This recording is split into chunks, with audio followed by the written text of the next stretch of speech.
in Edo State, while the governor, Okpebholo, on Sunday clarified his comments that Peter Obi should not enter the state without clearance, saying it was not a threat, but a directive on issues of protocol.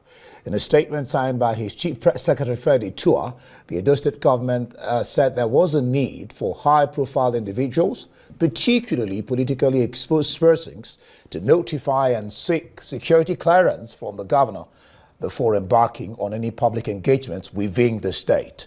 He said, quote, "As a chief security officer of Edo State, it is the governor's constitutional responsibility to safeguard the lives and property of all residents and visitors alike. This duty includes ensuring that adequate security measures are put in place during high-profile visits or events that may attract large crowds or media attention," end quote.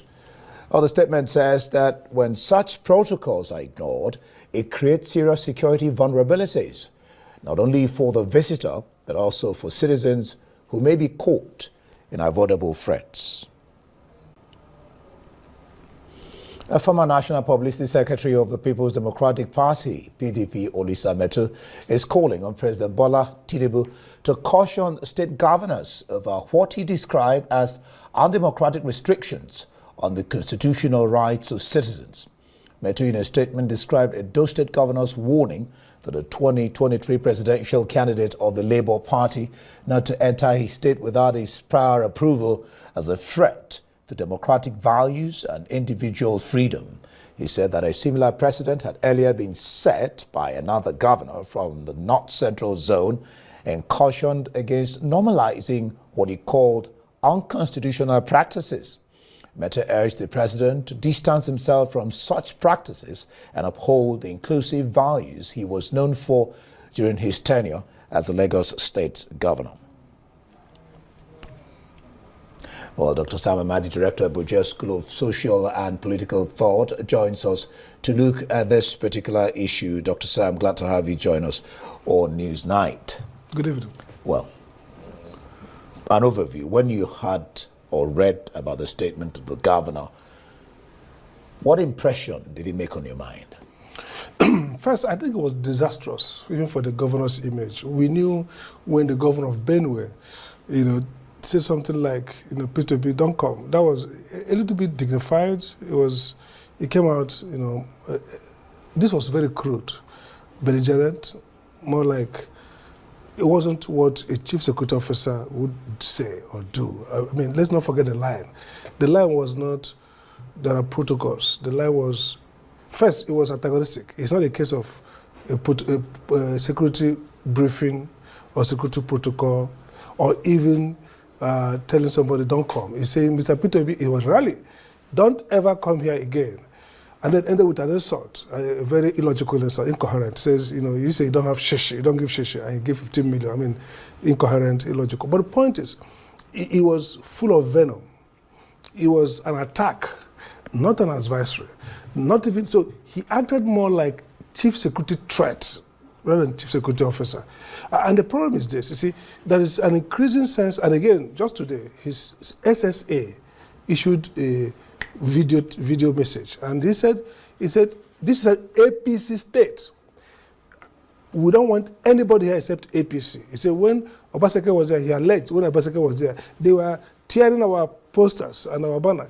Here we are in charge. It's APC, nobody should come and campaign here. Now what we're getting to is actually dangerous because it's the idea of state and state actors.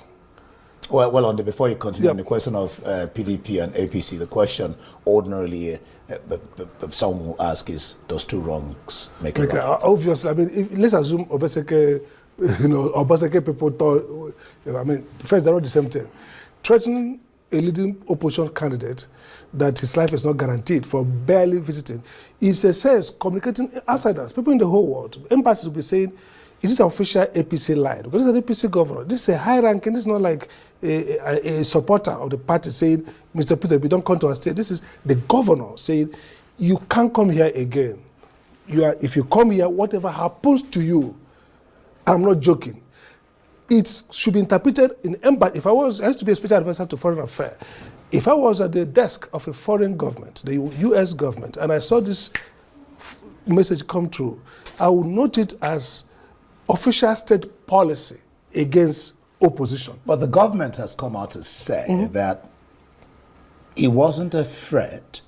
It was for PEPs, that is politically exposed persons, for security reasons, so that their lives can be protected, not just the lives of individuals, but... Well, obviously it's a cop-out. This is just laughable cop-out. But then, if you want to do an advice, this is how advices go.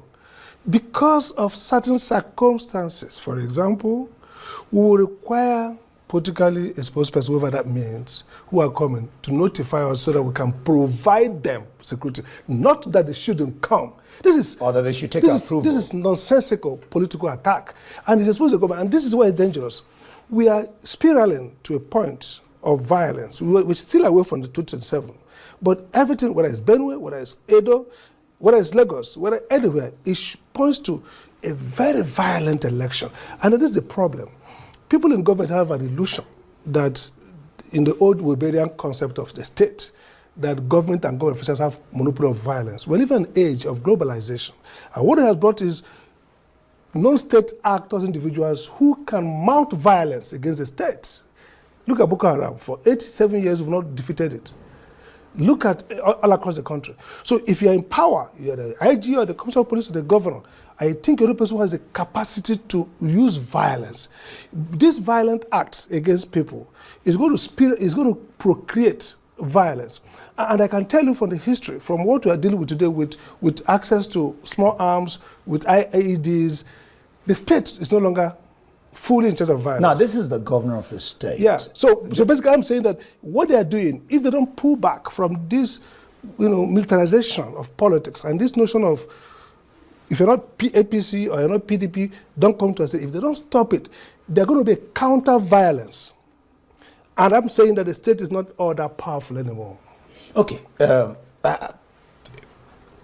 By way of thinking, is it possible either the governor or his advisors do not understand the question of fundamental rights of individuals to associate, move freely, or don't even understand the Constitution?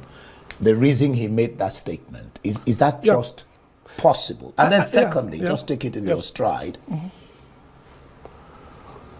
for not just for politically exposed persons, what's the danger in terms of how do you guard against these kinds of attitude from leaders in terms of the protection of lives of people like Obi or any other person for that matter? Okay, so let's take two of them. First is, are they ignorant? Are they just daft? No, I think they are desperate. You see, this is the problem.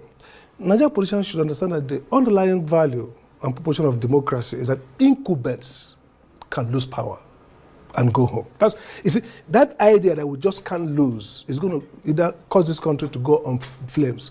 And Jonathan is an example they should emulate. Just yesterday, he got very mighty recognition. You have to admit that if the people don't want you, you can lose. So if you can't lose, you must win by all means. Then other people will say you have to lose, and it's violent, the country is lost. So I think they need some political education. That yes, do your best to win.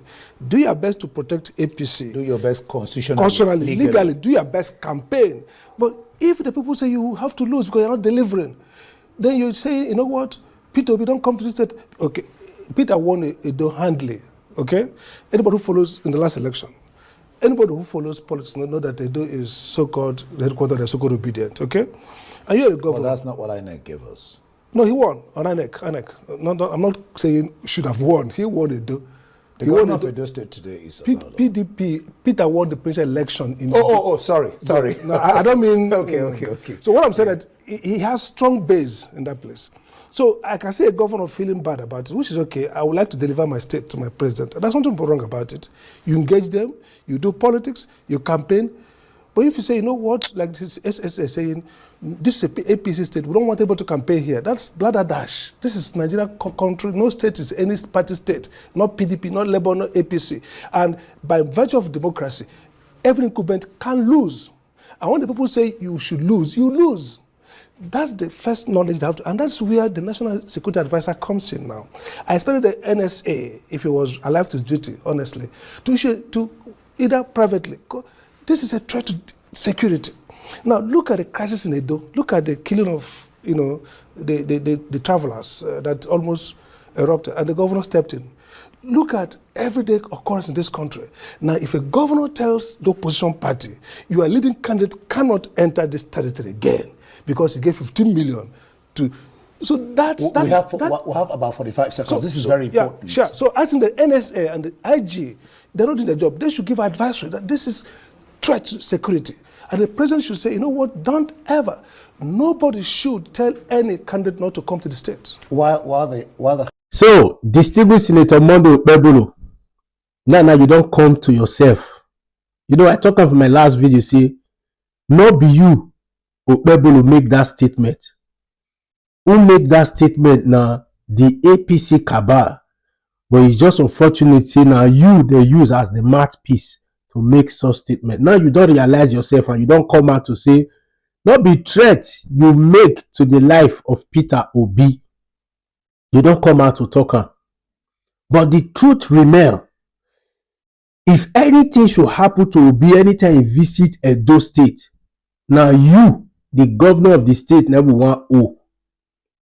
Now you will want O. You and your APC cabal now want O. So now the life of Peter Obi in your hand anytime you visit Edo State, even without he not tell you.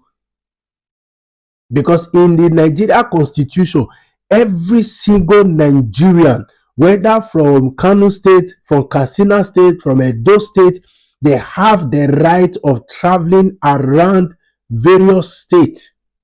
They have the right.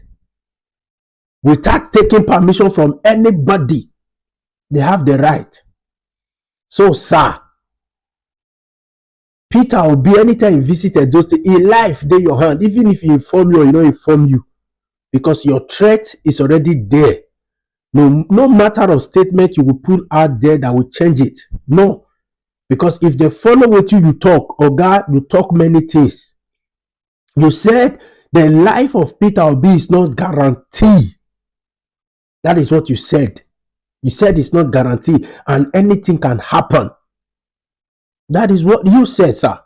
So not gonna come out, gonna release other statements to want to change the mindset of people. You are not talking to daft people. You are not talking to people who does not understand English. So it's a mistake on your part that what they put in your mouth, you could not even process it before you spill it out. Nobody can put together a broken egg. Nobody can gather the water that has already been spilled out. Nobody. So, Oga, no matter of statement will change until you talk. And mind you, 2027 will make you make that statement. Rest. Edo State will tell you, say, they are people of their own mind. All those your SSAs, when they say no other party should come to Edo State, you people are joking. You are just joking. Anything will happen that time, it will happen. When the Edo people don't ready for now, anything will happen, it will happen. So that's it. So my people, you have seen that Okpebholo has now come out to release all sorts of statements to say it's not making a threat to the life of Peter Obi. But what he said was with a venom. So it's not going to be taken lightly. It's going to be taken into account. In case, if that election period actually arrive, and Peter Obi, anything happen to Peter Obi, more especially in Edo State, Okpebholo should be held responsible. So now the life of Peter Obi is in the hand of Okpebholo in Edo State. Yes, so is it. So my people, thank you. I want you to like this video, comment on this video, share this video, and at the same time, subscribe to my YouTube channel. Please, I want you to comment. If you know what I said is wrong, I want you to comment and give me your own idea. Thank you.